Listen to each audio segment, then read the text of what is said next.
Hey guys, welcome back to another episode of To Live and Buy in Los Angeles. I am at Ben Bellac. This is at To Live and Buy in Los Angeles. This is at Zach Goldsmith 24. In 2019, I took an exclusive mastermind with Tom Ferry, the most famous real estate coach in the world, and Jay Abraham, who is the guy responsible for the marketing empire of Tony Robbins. And of the many things I learned in that 2-day retreat, no joke, I spent $6,000 to attend this thing.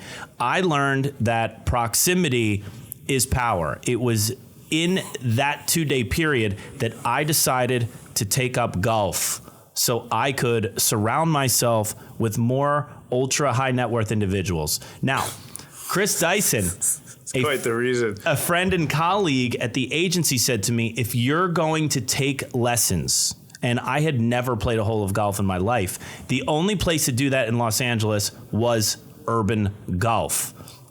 Since that time, and through golf, I've incepted a $14 million transaction, and I've made some of the best of what I believe are friends for life, including our very own Zach Goldsmith and his wife, Jen. But today, on To Live and Buy in Los Angeles, we have Mac Todd, founder of Urban Golf. Mac, short for Mackenzie, welcome to the show. Thanks for having me.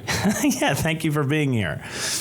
I was waiting for your opening to have anything to do with golf instead of just high-end listings that this sport is. It is a real estate show. This guy, what impresses me, I'm learning about, you started a company that is quite arguably caused the biggest disruption in golf since, well, I was going to say Tiger Woods, but that's a little extreme. Maybe Charlie Woods. And your star partner, what impresses me, is not you. Is two-time major winner Colin Morikawa, who is just an excellent golfer, only 25 years old. There's a lot more to come. He's like the Asian Tiger Woods. No. You know, Tiger is the Asian Tiger Woods. He's good, okay? Put it this way. I'm just impressed at what you've started, and I'm more impressed that I've never been, yet every one of my friends at golf swear by your company. Okay, so before we get into you telling me all of the internal notes on me at Urban Golf, because this is really why I brought you want here. Your progress notes. I need my progress notes and photos and videos. Can you tell everyone what Urban Golf is?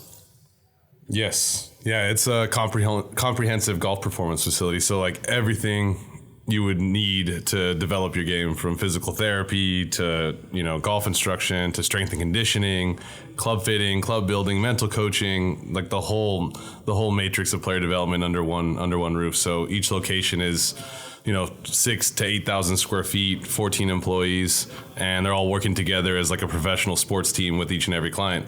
And that'll range anywhere from, like you said, Colin Morikawa to total beginner, learning to play the game and trying to integrate with it. So it's fun. It's what I always saw as like giving people would go and take golf lessons and go to these like on the end of a driving range and like be seeking it with some golf pro. And I said there needed to be a better way to do that, a place where you could go and be part of like a college team or a high school golf team. And then you have this whole communitas thing that happens. And the individual sessions are one thing, but it's really everybody working together, cross accountability. And a lot of that stuff really hasn't been seen before, executed well in golf. It's funny that you say, what was the word you used? Communitas? Is that Latin? Yeah, it's like, the whole, I don't know if you've... I haven't, like obviously. Stealing Fire. If you've read Stealing Fire, it's really great, but it talks about like... It's all about how just different ways on how we learn. And a lot of times people think like you take a golf lesson, it's like learning a language, like go to one person to take a lesson versus immersing fully in a group of people, and learning so much faster and so much more effective in groups than it is one-on-one. It's funny you say that because the experience at Urban Golf first is I pull in and then effectively I have a parking lot caddy. Even today when I had my lesson and it was raining, which it rarely does in Los Angeles, the guys came out with an umbrella and they carried my bag in for me. And they'll put it in the car for me too every time. And then also even, I'm sad to say I don't remember everyone's name, but when I get in there, everyone knows my name, they're fist bumping me, and I feel like that's probably running through the veins of this communitas thing that you're talking about. Yeah. And I mean, a lot of it has to do with like what I saw in the golf industry. People go take a golf lesson, they don't know where to go. They're like, go buy a bucket. He'll find you on the end of the range, and or like. You see people walk into a pro shop, they don't know where to go. And they're like, hey, I have a tee time. And I'm like, man, the service culture in golf, unless you're at the top level clubs, is really low. Oh my God. And even the top level clubs, it can be very inconsistent.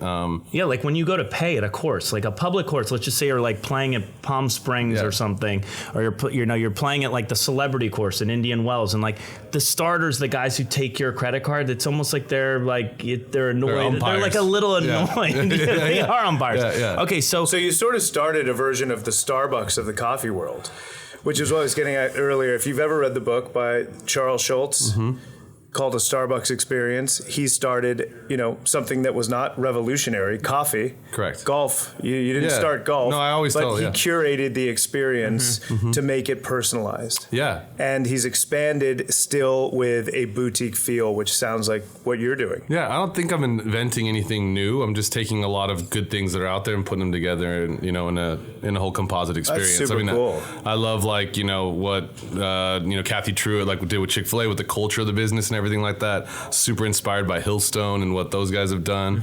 And Equinox Fitness and seeing what they've done, seeing companies like Golf Tech. So there's so much inspiration out there. And I went to IMG in high school and trained there at David Ledbetter Golf Academy. So I got that exposure. So I just combined all these different things that I had seen in my life. My dad's a public health doctor. I watched them run teams of doctors and give a client or a patient experience. And so I just combined what I loved about hospitality, restaurants, service, and all these different brands, and then kind of made my own.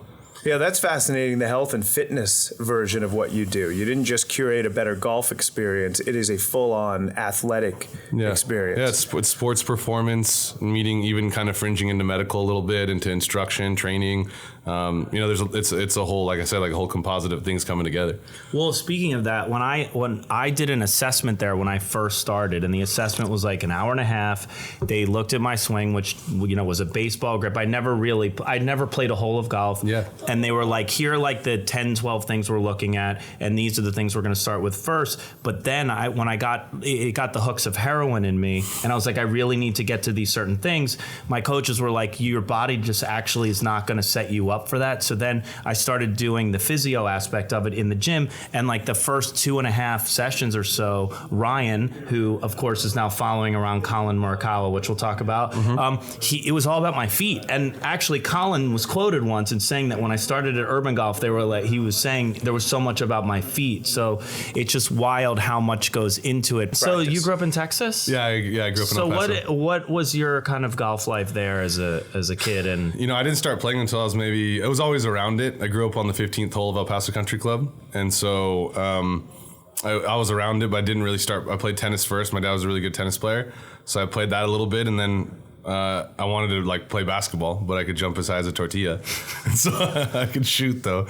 And so I just kind of grew up with golf around me, and then my dad was a doctor playing the Wednesday game kind of thing, and I would never see him or hang out with him, and I'm like, man, how am I gonna hang out with this guy? I got to start playing golf, and that was he took me out. He's like, well, you can't come out unless you learn how to play. And then I was like, and then something sparked in me, puberty. I was like, I'm gonna kick that guy's ass. And then I got really serious about golf, and I practiced every day, and pretty much by the time I was 14, I was competing at a pretty high level, and by the time I was 16, I was a top-ranked junior, one of the top-ranked juniors in the country, playing all these tournaments and traveling and trying to secure a golf scholarship for college. I wish there was a senior citizen Jewish golf tour, because I would leave real estate right now to enter that and travel around. Anything can happen. The pickleball stuff, everything's opening up. You never know. Blair, you could be my caddy out there. We could just travel around, hang out. We can drink White Claws. I'm sure it's a low-stakes tour, but I would do a version of that now, by the way. You just need to call it something. So why did you segue into instruction? In my professional life? Yeah. Yeah, I went to go play college golf at the University of Colorado at Boulder, the Buffs. And then I ended up kind of falling out of golf, and that's a really long story, kind of my love-hate relationship with the game, and then join the club. Yeah, exactly. And it was the stakes of it, and I went to IMG and trained there as a junior golfer. And I kind of like burnt out on the game. That time was a lot of video of your golf swing and a lot of like mechanical thoughts and stuff. And I got burnt out, and but that was such a big part of my identity, and I'd invested so much into it. So I stumbled through college golf, and then I was pre-med in school, and I was like, no, I'm going to go to medical school halfway through. And so I committed myself to that. Got into the same medical school my dad went to in Guadalajara. And so I was like, I'm going to go down there, learn that kind of really immerse myself for 6 years in that part of my life and become a Mexican doctor, and then come back to the States and maybe get involved in the family business. And like I was going to go, and I graduated college, and then I freaked out. I was like, I don't want to become a doctor. There was a lot of family politics in my family business, and I broke it off, and then moved to Palm Springs, and I was like, I'm going to go play professional golf while I figure my life out. So not really a good premise to go do something if you're not fully committed, but I was like, this is a good way to kill some time while I think about what I want to do with my life.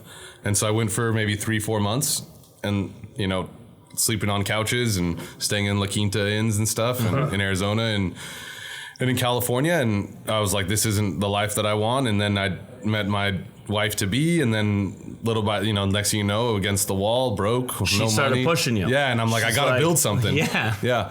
And then she got pregnant, and then it was like game on. And I just, I really just worked really, really hard for about a decade. Yeah. In your bio, it says when you started Urban, you were basically just the only, like the early versions of Urban is my guess. Yeah. You were like the only coach there. Company just turned 10 years old this February. And the first one's in Orange County, right? The first one's in LA. Oh, so Sepulveda. Okay. Yeah. And actually I originally started in a 300 square foot room across from Rancho Park in a 1,000 square foot golf fitness studio. No way. Yeah. So husband and wife team. The wife was a massage therapist. The husband was a trainer, golf fitness trainer. It was called Golf Fitness Los Angeles. And they were like, hey, we'll lease you out 300 square feet in the corner. And my daughter was maybe a year old, and amazing. I got a $50,000 loan, and we were maybe 80, 90 grand in debt with my wife's student loans and stuff like that. We had no money. We had a 1-year-old, and then I bought a golf simulator for like $48,000, and then put a couple grand into like starting the LLC and stuff, and off I went with $0 of operating capital. And then I was trying to bring in 8 to 10 grand within my first month, and I'm like, that'll pay my expenses, my rent, and everything. And I brought in 100 grand in my first 45 days. And then I was like eating my lunch in the bathroom, doing 60 lessons a week, just like crazy. Caught fire really fast. And was it word of mouth then? Yeah, it was all word of mouth. It was just like me going and shooting 65 at Hillcrest, and then like bringing people in, and then And those Jews can afford lessons. And they're all still my clients today. I believe it. They're some great Jews. So and, did you know did you know the concept when you first started? Did you know what the concept was going to be? Yeah. I mean, I when it's a super long story, but in Austin, when we were living in Austin, my daughter was born there. I was drawing business plans all night long. And so like what it looks like today, like I had visualized far before, but the path to get there wasn't what I thought. I mean, I was like, I'm going to raise $1 million, start my first place. And I was like, hey dad, like here's the deal. Like, let's get a few of the guys from the club. And he was like, I'll give you 50 grand or get out of my office. And so that was it. And then I just started from there. So the path changed, but the concept was always the same. Always there. Having these, golf rooms, having this, gym space, recovery space, chiropractic service, the whole thing. Like I had the visualization of what that was going to be. So for the people at home, and also the guys that have the steep swing and an early extension and a casting wrist, what would you say is the difference between Urban and, like you said, nothing against the pros at courses and private clubs? What do you think kind of the differentiating factor is? I think it's an experience. That's really what the difference is, because you can go and get these services in a fragmented way, different places. You can go to good physical therapists. You can go to great golf instructors, courses, indoor places all over the country. You can go and get club fit at all kinds of great club fitters. Everything we do, you can find it at a high quality everywhere, but not in one place, and not with like one brand unifying it all and holding everyone accountable. I mean, to be honest, the only place I'm going to disagree with you here is that I've taken some lessons at my country club, and the equipment was nowhere near what you guys use. Now, granted, I know some people will make an argument. I like to see the ball fly through the air versus the digital version after it hits the screen. But I do think the one thing I've learned playing is that feel versus real in golf are like on opposite sides of the planet. Sure. And I could be working on something, let's say like trying to get my swing from the inside, and I could be at the range after a lesson with someone there and be like, I'm doing it. Whereas I can walk into urban and then I start my warm up and the first swing is 10.3 over the top. No matter what I feel, the numbers don't lie. Yeah, the data's gotten really good. I mean, So you start off depressed, is what you're saying. It actually tells me like, whoa. You know what it does? I am not who I thought I was. It's actually the opposite of depression. It's like, oh, actually, you know what? This is not the right feel, and I got to make a drastic change right now instead of playing around after this warm up and going, I don't know what happened. I don't know why I don't have it. Yeah, the feedback systems, and then a lot of times, like when I was a kid taking in lessons, they would just look at video and not even look at, I'd be hitting the ball great, and they're like, ooh, look at this part of your elbow. What's happening? And so that's where things have really changed a lot. Like impact analysis now is just normal radar, Doppler, stereoscopic cameras that are picking up what the ball and the club are doing at impact and what the ball is doing in the air. And, then you teach from that. You teach from impact out. And the way that I grew up, they were teaching from like the top of the swing to start your instruction. And from looking at the divot in the bay, I could be working on path and I'm like, oh, I've achieved this thing that I've wanted to do, but the ball's now moving left. I can just quickly look over at face to path and not be like, what did I do wrong? It tells me right there so I can work from that. Let me ask you this. What was the path and kind of entrepreneurial inspiration between and fetching Colin Morikawa, who in episode 6 of Netflix's Full Swing, which I just saw, they're shooting hoops at Urban Golf, making him a partner of yours. You guys announced him as a partner. Yeah, we started working with him in college while he was still at Cal. And so we've had a pretty fun ride with him. And it was just, started training with us. It wasn't something to be brand partners or anything. He was a great college player and it looked like he was going to be one of the best players, young players coming out on tour. Sure. But the success he's had has been through the roof. But, really actually what it is what you were talking about earlier. It's like, and I think that's the biggest differentiator between what other people are doing and maybe what we're doing. And there's some groups out there that do it as well, but it's really kind of saying like, if Colin is struggling hitting a certain kind of shot, we're looking at like hip mobility, and we're not just like kind of grinding it out and saying like, hey, like, his instructor will come to us and be like, here's what we're working through. And then the trainers and the physios will then go, okay, cool. Like we can work with him. And then he doesn't have to think about it and he's moving better. Totally. Which really elevates performance. And so providing that to the novice golfer, I think is really what we've become better and better at. And that's all we work on behind the scenes is how to like get straight to the point, because you'd be sitting there working on your feet and you're like, dude, you need to learn how to putt. Yeah. So the efficiency component of saying like, what is the best next step to work with the client to fast track their goals, and like what we need to build a lot of foundation, but we also then have to get very specific. And so that's a balance, and they want to play good today. What did it feel like having a TV commercial running during Genesis? It was pretty rewarding. It was cool. I mean, I was sitting with my dad and my son on his birthday on Sunday, and we're sitting at Wilshire Country Club, sitting on the patio, and commercial comes on, and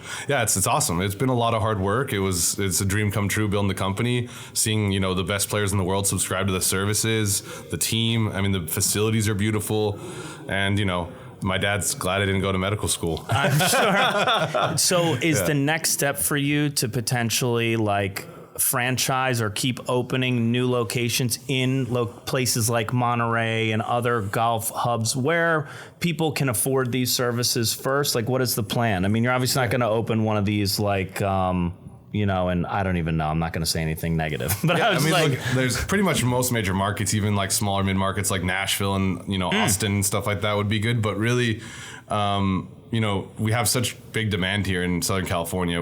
All of our locations are full. They're waitlisted, and so we still could open up West Hollywood, Beverly Hills. We could open up Manhattan Beach. Sure. Do one in Calabasas in the Valley or something like that. Just crush LA. Yeah, LA, because the demand is strong. The brand is so great, and we have like our whole base of recruiting here, and we've built a lot of infrastructure the last 10 years.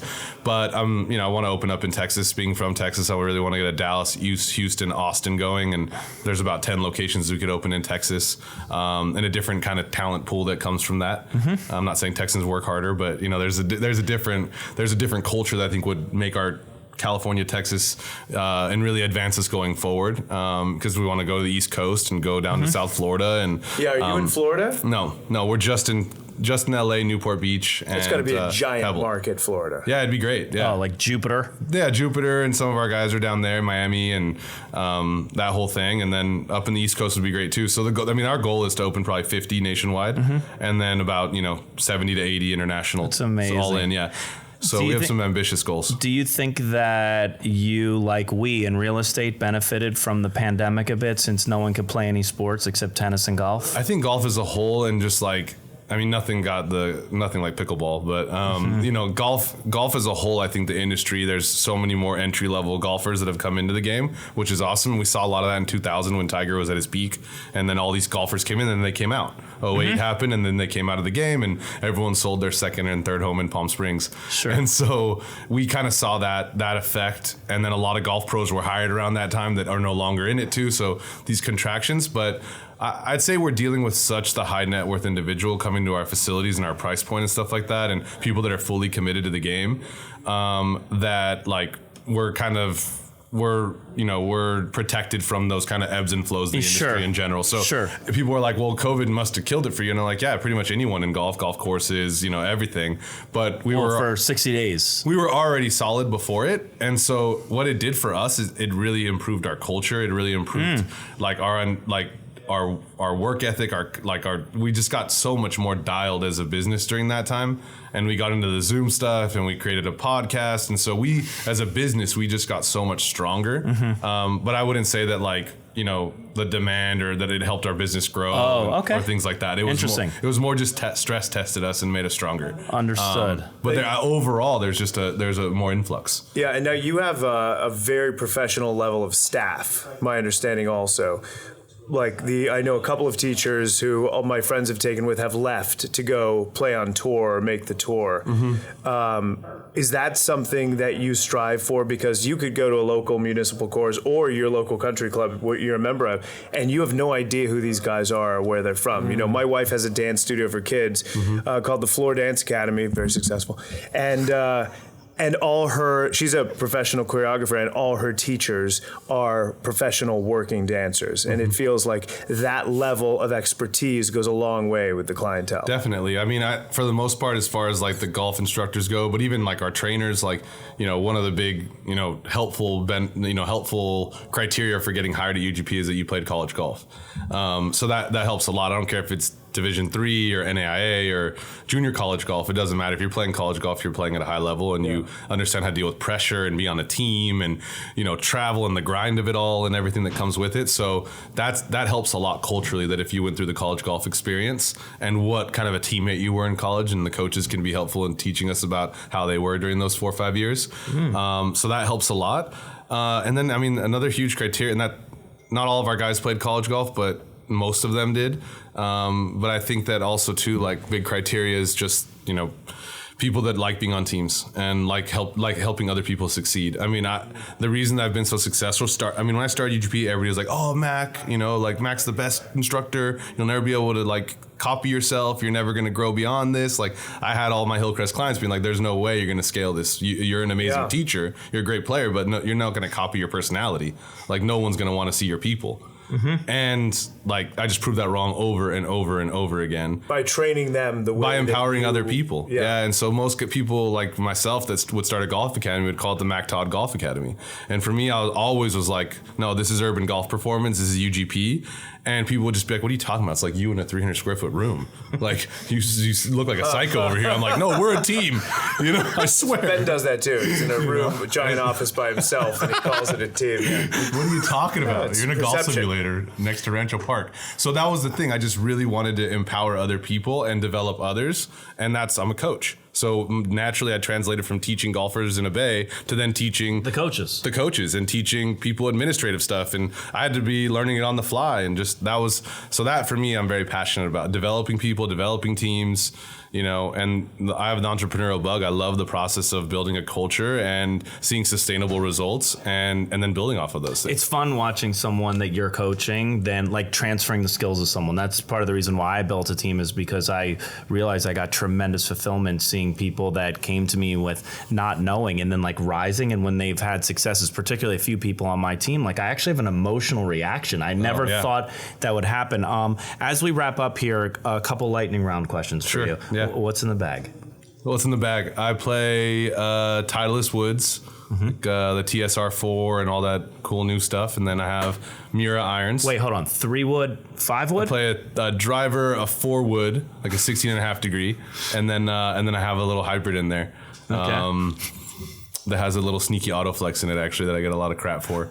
And then the pink one or the rainbow? The pink one, but I wrapped it in black because I was tired of the people. pink is great. I know, but I got a little secret wrap on there. Like, people are like, "What is this?" And they pick it up and they're like, "Whoa!" And then Mura irons. I love those Mura irons, the Japanese handmade irons. Cavity back or more muscle back? They are those. They're the little blades. Oh, okay. Yeah, they're sweet. I bet. Yeah, I like them a lot. And I bet that sweet spot's like the size of a dime. Yeah, you got to hit them good. I either get it going or I'm struggling out there. Okay. So, and then X100s in them. I got some nice steel shafts in there, and then Mura wedges and an old Scotty Cameron putter that is from 1996 that I still putt with. It's a Terillium long neck. It's what Tiger like won the Masters with in '97. And I saw you at the Masters, by the way, that's 2 right. years ago. Yeah.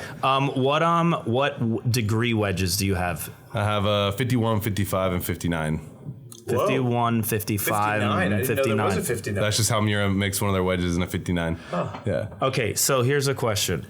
You're 148 yards out. Mm-hmm. It's a tucked back left pin, a little wind in your face, and it's early. It's like 50 degrees out. What is the shot, and what's the club? Oh man, these days I'm probably hitting like a 9 iron, and I'm closing down my stance a little bit. And I'm throwing that thing out from the right and trying to draw it in there and land it 15 feet Sunday right. pin, Yeah. I love it. Suck it in there, yeah. Samesies.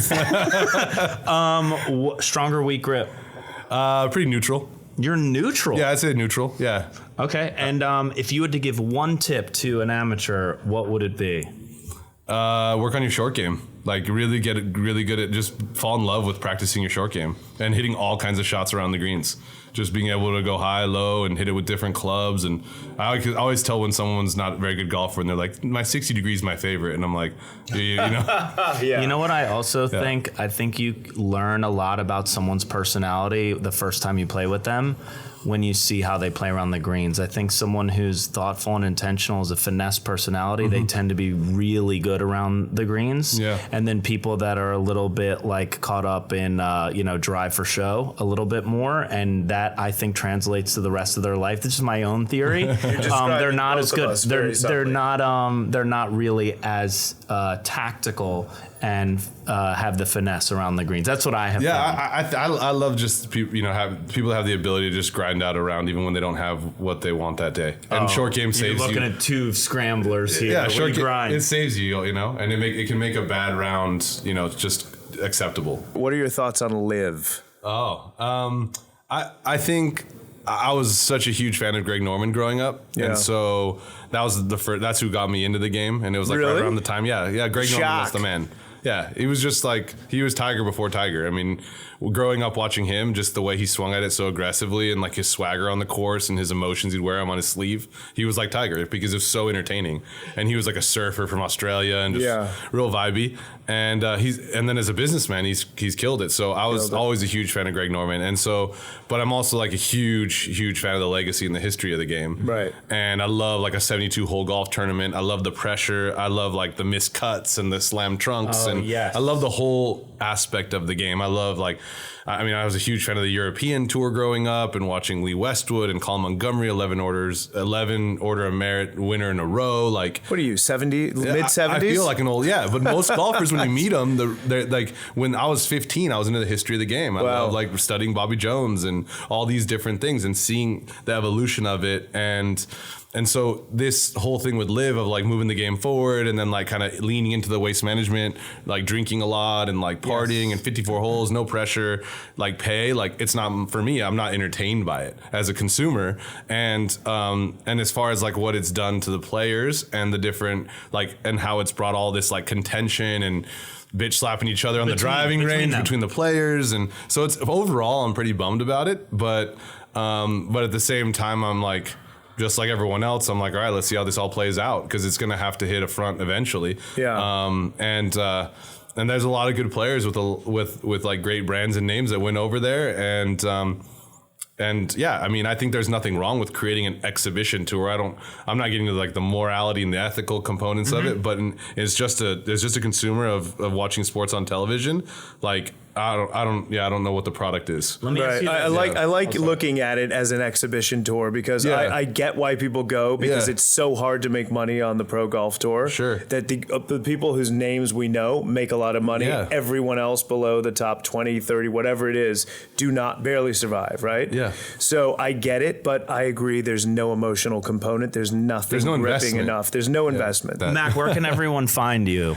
Yeah, we have 2 locations in LA. Sepulveda and Olympic is our first one. And then we have one on Wilshire and Centinela. And then we have a 3rd location down in Costa Mesa, right next to the John Wayne. And then we have our 4th location in Pebble Beach, kind of 10 minutes from the first tee at Pebble. And if they want to vibe all of the social media stuff first, you're on YouTube and Instagram is And then Urban Golf? Urban Golf Performance.